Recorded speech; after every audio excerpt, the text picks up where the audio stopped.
What's up? Hello everyone. It is day 10 of TIFF. I'm Matt, this is Fantasy Filmball, and we are closing out. This is gonna be last video because we're gonna do 2 days in a row. So day 10 and still about 10 movies to see. Right now, I'm a little bit worried because I'm running a bit behind. I want to get here 30 minutes in advance. Looks like I'm gonna get here with 5 minutes to spare, which I've been shut out of press and industry screenings before, so.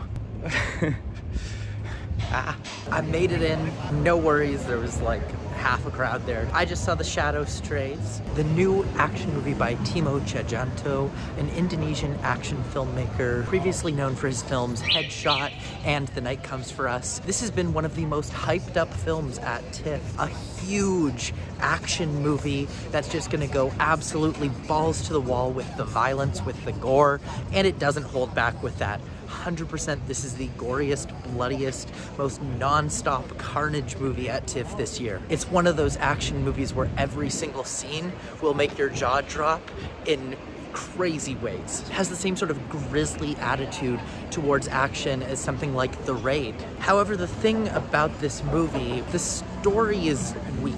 It's about a shadow assassin who is part of an organization that takes out big targets around the world, and she's being told to wait for her next assignment.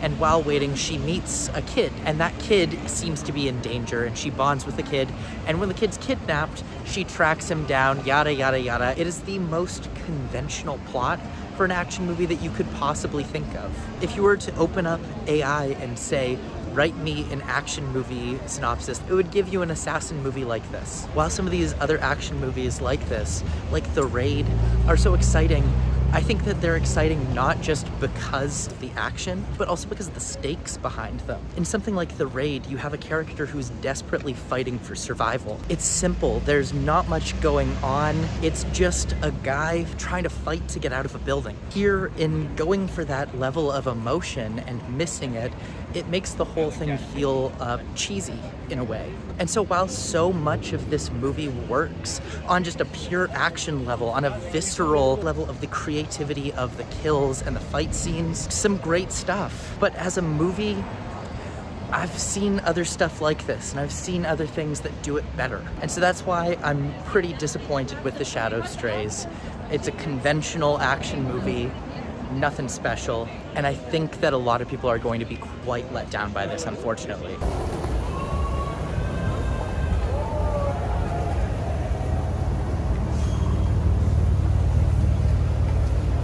So I just saw Sketch. This is an action, adventure, fantasy, sci-fi. It has sort of that classic Spielberg blockbuster feel where it's definitely made for kids, but it's gonna be a little scary for them. It feels like the type of movie that I would have rented with a group of friends when I was like 9, 10 years old and had a great time with. This tells the story of a family that's going through a tragedy, and as a way to deal with her grief, this young girl starts drawing her feelings, and she starts drawing them as monsters in a notebook. And a series of events leads to all of these monsters coming to life off of the pages, and her family have to fight off these monsters made out of crayons and markers and all of her imagination. It's fun. There's not much more to say about Sketch. It's just a ton of fun. Lots of Spielbergian visual language, that classic blockbuster style filmmaking, some very cute visual effects. When I say these monsters are made out of crayon and marker, they really look like that. They are basically 2D monsters ripped off of the pages of a notebook in the real world. The child actors definitely struggle to keep up at times, and the plot does follow a very conventional flow, but who can complain too much when it's this cute, this entertaining? With a movie like this, it's succeeding at what I'm looking for from it. It's not doing anything more, it's not blowing my mind, but this is a solid watch, and for its core demographic, for its target audience, this is going to be a total riot. All right, now going into my next movie, which I won't say what it is, but I'll give you a hint. Tim Robinson, baby. And I know what you're thinking, it's not midnight, but it's midnight somewhere in this gosh darn world, and it's about to be midnight madness in this room, because we're gonna watch Friendship. I just watched Friendship, the new film starring Tim Robinson, very much playing his character from I Think You Should Leave. Now, I haven't ever seen a full episode of I Think You Should Leave, just scattered skits here and there. Like, I'm familiar with the hot dog bowl, I'm familiar with the zip line, I'm familiar with many of the sketches, but I've never seen a full episode, so I wouldn't count myself as like a fan. So I had really no idea what I was getting into with Friendship. This is a film about a rather odd man who becomes friends with a neighbor who's just moved in down the street, and his behavior and his sort of aggressive demeanor kind of makes the two of them at odds. And as the new neighbor slash new friend, played by Paul Rudd, pushes away from Tim Robinson's character, Tim Robinson almost becomes like a stalker obsessive, trying to be friends with this neighbor that he thinks is really cool. This is one of those movies that hinges on whether you can handle awkward humor. It's all about making you sit in the feeling of your skin crawling. Honestly, it's almost a horror movie in how uncomfortable, how nervous this thing makes you. Because the whole movie, you're watching the most socially inept guy just get himself into terrible situations, dig himself deeper and deeper into a hole. It's that type of humor that's physically exhausting to watch. A lot of this is like my worst nightmare. My worst nightmare is being this guy. All of these situations, these are my worst dreams. I hope I'm never this guy. Maybe I am. That's my deepest fear. My deepest fear is that I am this guy and I don't know it. It's a lot of fun though. Lots of great jokes, great bits that had the audience in stitches. I liked this one a lot. Definitely not one of my favorites from the festival, and I'm also a little confused about its placement in Midnight Madness. As a Midnight Madness movie, I expected it to get a little bit crazier, to push things a little bit further, but really it is just a fun, kind of awkward comedy, and I think it really had its placement in Midnight Madness just because of the cachet of who Tim Robinson is and who his fans are. But it's going to be a delight, especially for someone who is a much bigger Tim Robinson fan than I am. Anyways, heading into my next movie, another Midnight Madness flick. I'm seeing so many midnight movies today, which is great. I haven't seen many of them so far, so today's a fun day at the movies. Jasper Tomas Boykin. Oh wow, they released the soundtrack of The Brutalist already? I am almost home. I didn't have a chance to record in between movies, so I'm gonna talk about my last two movies of the day. I got sidetracked chatting with friends. You know how it works at these festivals. Anyways, the first of the two movies that I saw was Dead Male. This is another one of the midnight movies, and it's one that I'd been warned off of by quite a few people. People saying, oh God, it was so boring. Don't seek this one out. But you know what? I'm finding myself disagreeing from the consensus. Dead Male ruled. Now granted, seeing this at 7 p.m. instead of midnight probably did a lot in my favor. If I were watching this at midnight, I would have been zonked the fuck out. This is not a quick moving midnight movie. It's not something packed with thrills or chills or laughs. It's deliberately paced. It's a little bit slower. The film is about a kidnapping, and it starts off with a really striking image of someone who is chained up, crawling across a lawn with a letter in their hands that says, "Help, I've been kidnapped. Please come to this road. I'm inside a White House." And just as they're able to send the letter, they are captured by their kidnapper once again and brought back inside. Now, the letter is then handled by the Dead Mail department, who are in charge of figuring out where mail goes that doesn't have a name or address on it. And from there, this becomes a twisty, turny thriller with a cool retro aesthetic. It looks like it was filmed on 16mm film, or perhaps even Super 8. And it's got this cool synthesizer soundtrack, which is fitting because one of the main characters, the one who's been kidnapped, works on developing synthesizers. And the film feels a lot like Computer Chess, that 2013 Andrew Brujalski movie. Mostly an aesthetic, I'd say. The vibe of the two films is very, very similar, with the synths, with the lo-fi camera work. And I found the entire story around the kidnapping and the way that they go about solving what's going on,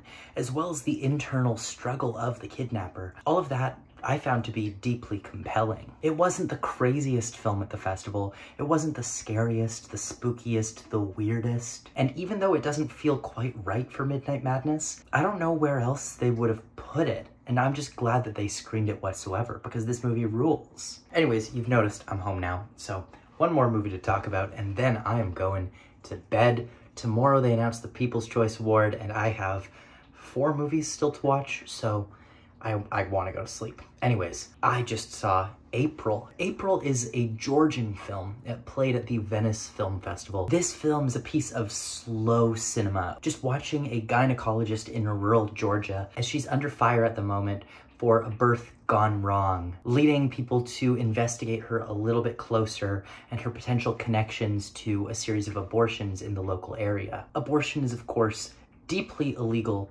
in Georgia. This is the country, of course, not the state. And the film kind of follows her through her life as she goes from place to place, checking in on people, as well as living out some of her sexual fantasies, picking up random men on the side of the road. And there's a lot of other things in this that I didn't quite get on a first watch. For example, there's a lot of very strange sequences with what looks like an alien monster creature. This is not an easy film to digest, but the main thing to say here is, what sick joke was it to put this film at 9:45 on the second last day of the festival? It's a miracle I stayed awake through this thing. This is a slow-moving film. It's 2 hours and 15 minutes long, and honestly, there was probably less than 50 shots in this movie total. The camera will plant itself and it'll sit there without cutting for 5 minutes or more. And it's not like a lot is happening in that frame either. It'll be people sitting in silence, saying something every 30 seconds. Now, I like a lot of slow cinema. I mean, I saw both Wong Bing films at the festival, and yet this one, the pace got to me. Now, with that said, the subject matter of the film and the artfulness with which it's put together makes this incredibly worth watching. I can see this one being hailed as one of the best films of this year or next year, whenever it gets released. It's rare to see a film that's so vital in its messaging, that's coming out right at the right time, has something to say, and has an artful way of saying it. The thing is, no matter how well done it is, I just question, was the form really benefiting what the film had to say? I don't know if I feel that. Does it need to enhance the messaging? No, it doesn't. But ultimately, I feel like that would have made me appreciate what it was doing formally a little bit more. Maybe it's just festival burnout, but this one was hard to get through, even though I appreciated a lot of what it was doing. And so I'm not gonna say whether I like or dislike this one. I come firmly in the middle. I think there's so much that this movie's doing right, and so many things that it's doing that just feel a little unnecessary. That brings me to the end of today, and because we're doing a double video, because I'm so far behind, I did not get an edited video today. Again, so sorry. Anyways, I'll see you in the morning, and we'll just cut right here. It's tomorrow now. Last day. I'm late. Again, this is a pattern. I'm just always late. Anyways, I'm going to see Viet and Nam, and by the time I get out, the People's Choice Award will have been announced. Currently thinking it's gonna be Life of Chuck. I'd love for it to be Anora. Anora is the one that I've heard most people talking about here, but that could be confirmation bias because I bring it up a lot. But the vibes right now are vibing towards Life of Chuck. We'll see in a couple of hours, and we'll see ya on the other side. So I just got out of Viet and Nam, and the first thing is People's Choice Award has been announced. It is the Life of Chuck. If you'd asked me when I first got out of that premiere, I would have said no way. Even yesterday, most of the day, I was leaning Anora. Until the end of the day, there started being some rumblings around it. And everyone was saying it's gonna be Chuck, and it was. It's an unconventional People's Choice winner. I think it's the first one in a very long time. I don't know when, not the entire time I've been coming to the festival at least, has there ever been a People's Choice winner that did not have distribution. So that is something different. That's definitely something new. We don't even know if this film's gonna be released this year.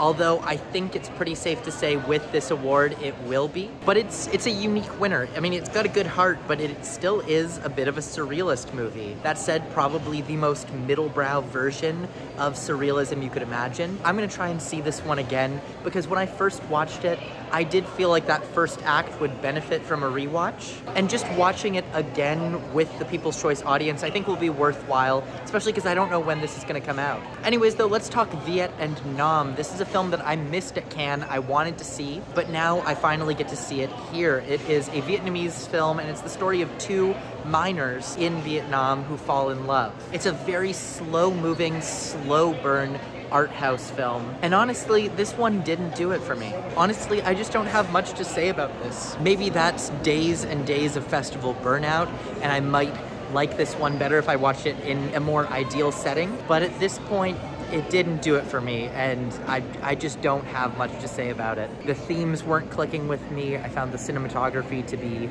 a bit dark, visually bland. I will say though, I found the romance in this to be pretty daring in some of the things that it did. It took everything a little bit further than many other films at the festival did, and I appreciated that, I respected that. In many ways, the romance in this was kind of what I wanted from Luca Guadagnino's Queer, in how it goes for the explicitness, as well as some of the influences of queer cinema behind it, specifically being the cinema of Apichatpong Weerasethakul. So I definitely appreciated all of that, but honestly, I'd rather just watch an Apichatpong Weerasethakul film instead of watching this one again. All right, I'm gonna keep trying to get my People's Choice ticket, and I'm gonna go into my next movie, and I'm gonna eat some lunch. So I just got out of The Fire Inside, now in the rush line for my next movie. The Fire Inside was one that I was a little bit doubtful of, and honestly, I don't know whether my suspicions were confirmed or whether I'm pleasantly surprised. I think I'm somewhere in between. This is the directorial debut of cinematographer Rachel Morrison, known for films like Black Panther and Mudbound. This is also written by Barry Jenkins of Moonlight, of If Beale Street Could Talk. It tells the story of Claressa Shields, Olympic boxer, two-time Olympic gold medalist for the United States of America, from Flint, Michigan. Someone who came from nothing and became the most decorated boxer in the history of the United States. And for the most part, it is a pretty conventional sports drama. Not even an underdog story or anything, it is just watching Claressa kick ass over and over and over on her way to the top. Not many obstacles in the way, but for the most part, it really shows that Claressa was built for this. This is her thing. And I was surprised by the lack of conflict that stands in her way during this. Of course, you know, this is a true story, so it doesn't need to fit the confines of structure of a typical boxing movie. But a lot of the time, the film feels like it's missing some weight. It feels like it's missing some gravitas. I would actually say the most interesting part of the film is after Claressa wins her first gold medal. The real fight begins when she starts fighting for the rights to equal pay, starts fighting for equal opportunity for sponsorships. But yeah, this was a surprisingly weightless sports drama. A film where not a whole lot happens outside of exactly what you know is going to happen going into it. Now with that said, I do think Brian Tyree Henry knocks it out of the park once again. When is he not phenomenal? He's one of those actors that can just say so much with a simple glance, a simple look. The way his eyes move or dart around a scene tells you so much about who he is, how he's feeling. He's one of those actors that is just blessed with one of the most expressive faces that you could possibly get. I will also say that I talk a lot on this channel about the cinematographer turned director curse, the thing that happens over and over where someone who has been really renowned, very well known behind the camera as a cinematographer takes the leap to the directing chair, and it doesn't always work out. In fact, I can't really think of any time when it's really been a flawless transition from being a director of photography to a director. But Rachel Morrison really surprised me here in that her direction is very solid. Her sense of visual storytelling, she is focusing on story before visual. I would actually say that the problems with the film more lie in the structure of the script and the way that it feels like there's really no conflict building up. But Rachel Morrison's direction is not at all the culprit. She does a really good job. So this one definitely surprised me in how much I didn't hate it, but at the same time, I just wanted more from it, more weight, more substance. No, it is not midnight, but it is midnight somewhere in this world, and it is about to become midnight madness in this room as you all experience. It doesn't get any better than this. Gotta give a shout out to the team from It Doesn't Get Any Better Than This for having the funniest and coolest Q&A of the festival, despite being their third screening of the movie. This was one of the midnight movies. This was not a midnight screening, it's clearly the middle of the day, and yet they still came out in full force for a really, really funny, crazy Q&A where they sold the bit. They kept going with the bit of the movie. This is a found footage horror movie, which means the whole premise of it hinges on you kind of believing. It's almost like this movie's kind of marketing itself as the next version of the Blair Witch Project, trying to sell a reality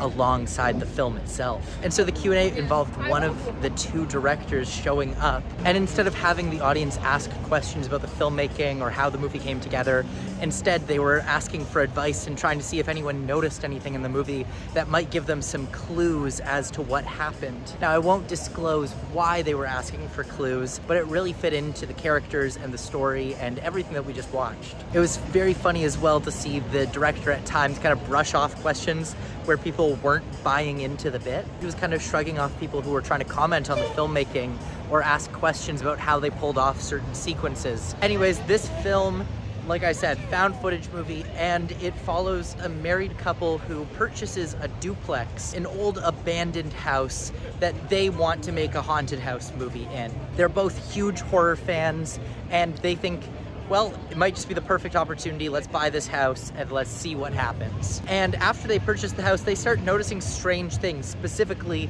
people start showing up outside of the house and just looking at it, silently staring, not doing anything, not moving. And when they try to interact with these people who are standing outside their house staring at it, they are non-responsive. They do not move, they don't do anything.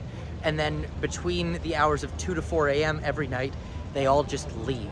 And so this becomes a mystery throughout. What is it about this house that makes people want to stare at it? One night after doing a seance inside the house, it's as if the gates of hell open up and a mural is found downstairs painted on one of the walls. It's a film with no explanations, just strange things happening, and it's as though the filmmaking team wants you to be the one to crack the code, wants you to be the one to solve the mystery. And I liked that. I liked that idea. I liked that vibe to the film. It feels like the beginning stages of an ARG. Anyone who really loves puzzle box filmmaking is gonna have a really good time with this one. I'm certain that there's going to be clues hidden around that the filmmakers themselves have left, which might give a deeper understanding of what's actually happening in this movie. Now, the downside to this one, though, is that the characters are frankly quite annoying. Specifically, Rachel, one of the two directors and one of the main characters, is pretty much the stereotypical, like, millennial cringe that you see on TikTok. I've seen so many people imitating people like this. I didn't know that they existed. In a movie that hinges so much on just hanging out with the characters, spending time with these people and just watching them talking about the things that they love, you want to like hanging out with these people, and unfortunately, Rachel is just really grating. It's a film about horror fans talking about the things that they love.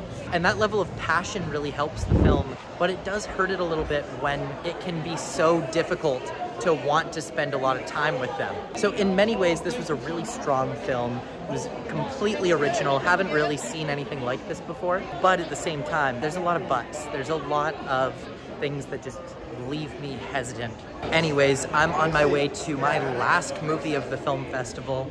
I decided to pick up a People's Choice Award ticket, so I'm going to be rewatching The Life of Chuck, which I saw 9 days ago now. I don't know when I'll get another chance to see it, and I feel like this is one that might benefit from a rewatch. So I'm excited. These People's Choice Award screenings are full of energy. People are excited to see what everyone's been talking about. I might have seen it already, but I'm excited to see how this audience reacts, and I'm excited to see how this hits me on a rewatch. For People's Choice Award, which is presented by Rogers. Thanks so much for coming. Just curious, quick poll, how many people here have seen more than 10 movies at the festival? All right, well, I just finished the People's Choice Awards screening of The Life of Chuck. I watched this for the first time last Friday. I saw it on day 2, and now here it is, and it's my last film of the festival as well. Did I think anything different of the film this time? Did I like it more? I probably liked it just about as much. You know, I think it's a decent film, but one thing I will say is that on an emotional level this time, this just crushed me. I spent most of the runtime just weeping or like on the verge of tears. There's something so beautiful and human about what this film is saying. And there's such a sincerity at the core of how Stephen King wrote it, how Mike Flanagan adapted it. And I think that's why it won the People's Choice Award. Think too hard about a lot of this. It's not the most flawless experience, but on a pure emotional level, all the pieces are in place and they are working. And it's just a reminder to, when looking at the People's Choice Award, you want to look for something that makes people laugh, makes people cry, makes people feel something. And so Life of Chuck should have been one of the obvious answers for that. Of course, I will say on this watch, some of the flaws I had on a first watch were just amplified. There's a lot of cheesy,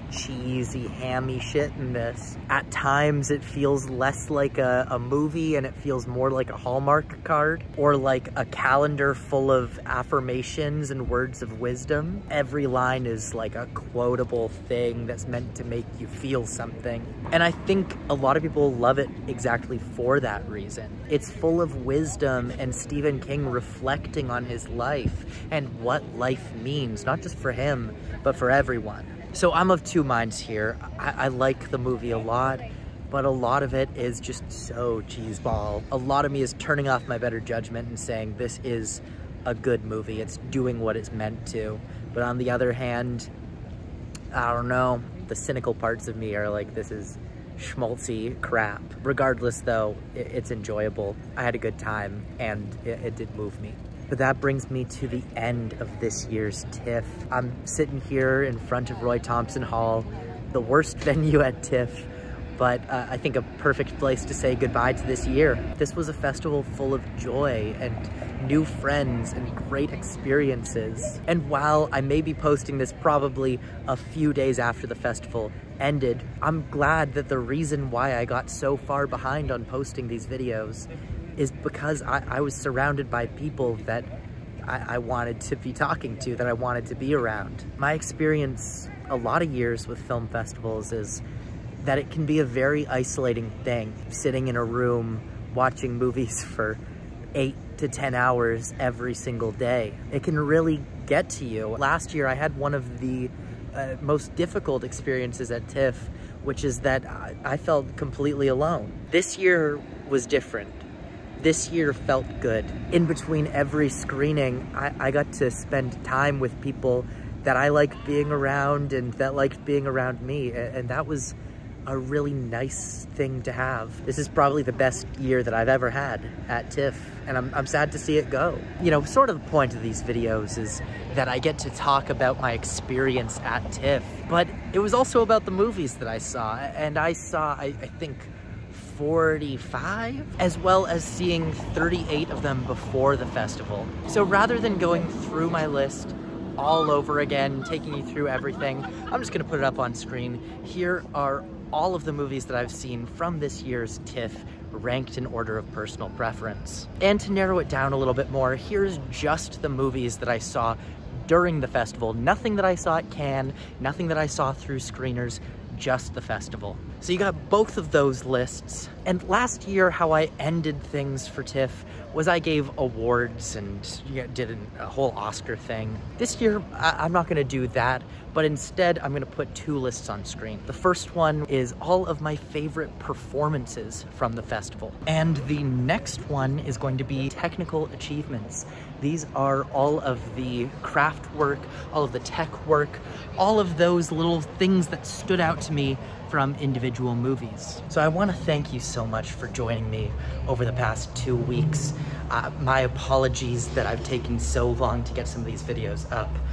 But like I said, this has been the best experience I've ever had at TIFF, and I thank you guys for that as well. So thank you for spending time with me, and very soon we'll be getting back to our regularly scheduled programming.